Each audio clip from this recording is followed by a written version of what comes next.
So now that I've done an evil dragon, it's now time to do who I consider to be the best boys of the dragon world and my personal favorite. And so the goal of today's string of encounters is to assimilate a secret dragon into your party's circle of trust, and then have that dragon enhance their eventual run-in with your campaign's main villain, but without taking the spotlight off your players. Hello, my name is Matt, and welcome to My Hidden Nerdy Side, a channel created by a nerd who doesn't have many nerdy friends, and so I must rant to you, and today, we're tackling our friendly neighborhood shiny lizards, silver dragons. We're going to take a look at their lore, info, and abilities, and then build an encounter you can steal, modify, and plop straight into your D&D games. Now, if you are well aware of the lore and mechanics behind silver dragons, then feel free to pop on over to the timestamp right here so you can jump straight to the encounter itself. I'll leave a clickable version in the description below. And to make sure this video is a decent length, we'll only be pulling the silver dragon lore, info, and abilities that exist within the monster manual, all of which can be found on pages 86, 103, and 116 to 118. So, without further ado, let's take a look at silver dragons. Now, we all know dragons are essentially ancient and intelligent flying lizards who love treasure. I mean, they've been iconic creatures in fantasy and mythology for thousands of years, so I'm only going to go over what pertains to silver dragons specifically. The two most common types of dragons are chromatic and metallic, with types such as gem dragons being added on later. Chromatic dragons like black, red, and green are categorized as evil, while metallic are known for being good-natured. And, of course, silver dragons fall in the metallic category. They also hoard treasure like chromatic dragons, but not necessarily for greedy reasons. Metallic dragons gather wealth and treasures to reflect their personality, life journey, preserve history, and to keep potentially dangerous magic and artifacts away from people who would use it poorly. However, they can be persuaded to part with treasure if it's for the greater good. Metallic dragons also gain the ability to shapeshift at some point during their life. Some dragons use it to avoid detection, while others use it to immerse themselves among humanoid cultures and bask in all the world has to offer. Metallic dragons are also known for having incredible memories and even have the ability to smell someone's bloodline, which is as weird and cool as it sounds. So that's metallic dragons in a nutshell. But what makes silver dragons unique? Well, they're the most friendly and social metallic dragons, which means, by implication, are the most friendly and social of all dragons. They love humanoids of all races, but particularly love humans due to their shorter lifespan and the interesting way they live their shorter lives. So much so that they will often converse with them in their shape-shifting form and hoard pieces of human history. And finally, silver dragons don't necessarily root out evil like some other metallic dragons, but they will stop it if it happens in front of them. So now let's jump over to their actions and abilities, which are on pages 116 to 118 of the monster manual. All silver dragons can make bite attacks and have two different types of breath weapons, one that deals tons of cold damage and one that can potentially paralyze your entire party, which could be really devastating to those who aren't proficient in con saves. The bigger they get, the more features they gain, like multi-attack, claw attacks, the ability to shapeshift, and frightful presence, which allows them to frighten all creatures in a 120-foot radius. They also have legendary actions, lair actions, and regional effects that are quite interesting, but for this encounter we're going to skip them, and it's for a good reason. You see, this dragon will eventually become an ally to your party and potentially aid them in battle, possibly even against your campaign's main villain. And with your campaign's villain having its legendary actions, its minions having actions, and your silver dragon also having legendary actions, your players would spend a lot of time just sitting there. So we are going to axe all that and its frightful presence to keep combat balanced and more player focused. But if you want to have a look at these, simply head over to pages 116 to 118 in the monster manual.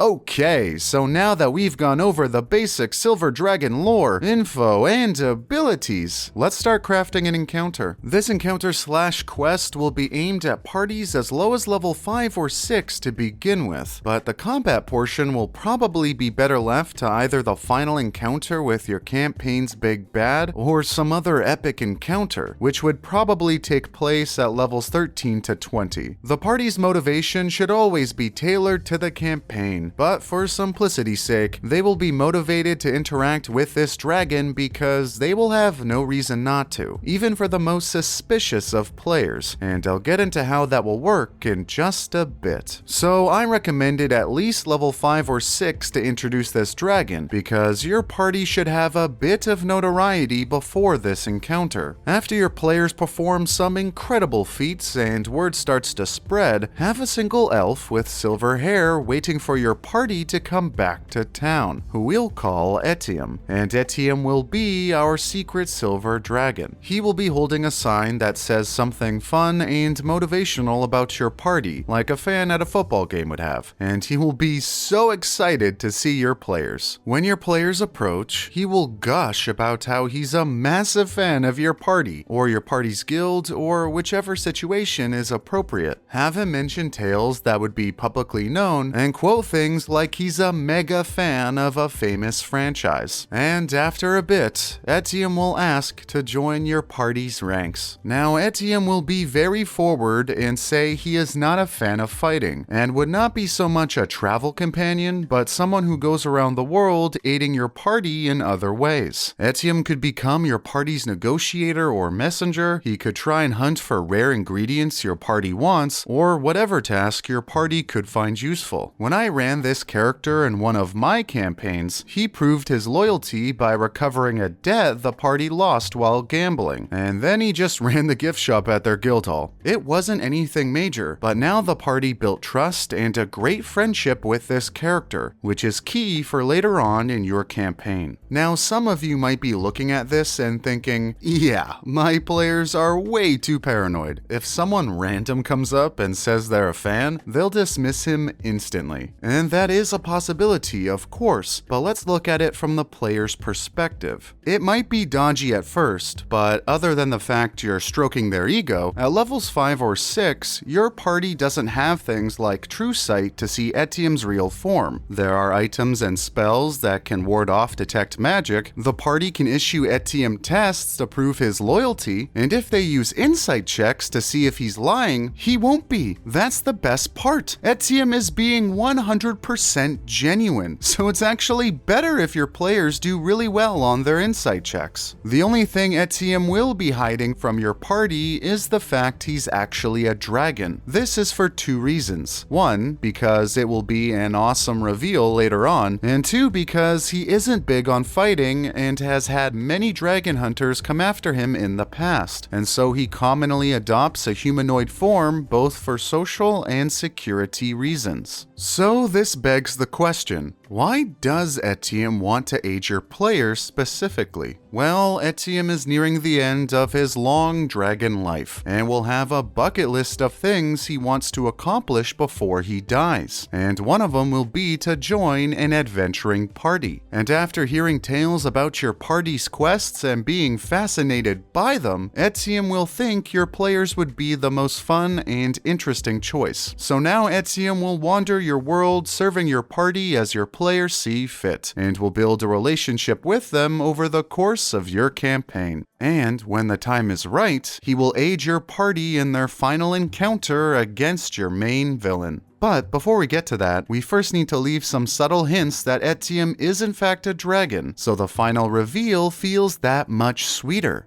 So, how do we do this? Well, 1, his hair is silver to reflect his silver dragon nature. It's just a small and easy nod. Another hint is his bucket list. Whenever you deem appropriate, Etium will tell your party about his bucket list. And if your party sees the bucket list, they can spot a bunch of things crossed out. And within those crossed out things, place some hints that Etium is definitely more than just a weary traveler. You can have some basic stuff like save a damsel in distress or save a town from certain death. But you can also have more Silver Dragon specific things, like keep an artifact safe from evildoers or become best friends with a human. Another hint could be Etiem's personality. As a Silver Dragon and a collector of history throughout his many years, Etiem will be a fountain of knowledge for your players. I know my players would ask him all sorts of questions about the worlds, and Etiem would have many answers. And after a while, your players will start to think, how does Etiem know so much? And finally, throughout your world, you could also have tales of dragon sightings start to emerge around places where Etiem was sent on errands. These are just a few of around 10 hints I put in my world, with some being way more on the nose, like having the notes of a dead dragon mention Etiem was a friend, but only talking about his silver-haired elf form to make sure the mystery stayed alive. But of course, don't just be held to these hints. Toss in whatever you like. So now all that's left to do is to integrate Etiem into your final boss fight. And I'll be honest with you, how that will be done in your campaign is your call. Because everyone's campaigns are so vastly different, it would be impossible for me to come up with a fantastic way for each one. All I can do is talk about how I did it in my game. Well, the second time at least. The first time I did it, it was uneventful and lame, to be honest. Anyways, my players were planning the defense of a 100-story Mage College, since the main villain was coming to take the last remaining magical item he needed for his big evil plan. While that was going on, the head of the Mage College, who was also a genius and well-traveled character in my campaign, knew of Etiem's true identity, and personally requested he come defend the tower. This mage played into Etiem's love for the party and said they would definitely die without his assistance. And because my players bonded with Etiem, he of course said yes, despite hating violence. Then as the players fought through the multiple levels of the college, fending off swarms of demons and monstrosities, they eventually made it to the roof where the main villain and a massive silver dragon were fighting in the sky. At this point, Etiem told the party what he really was, and even had one of them hop on his back so they could fly and fight the BBEG in the air. It was an awesome moment, and even though my villain ended up knocking the player unconscious, because Etiem bonded with the character, he decided to fly away and shield the player from the BBEG, who then fled with the item he was after. This of course was a shame since my players failed to protect the item, but their relationship with Etiem grew even stronger. And then they all flew on his back and crashed the BBEG's lair for the true final battle of the campaign. And it was sweet.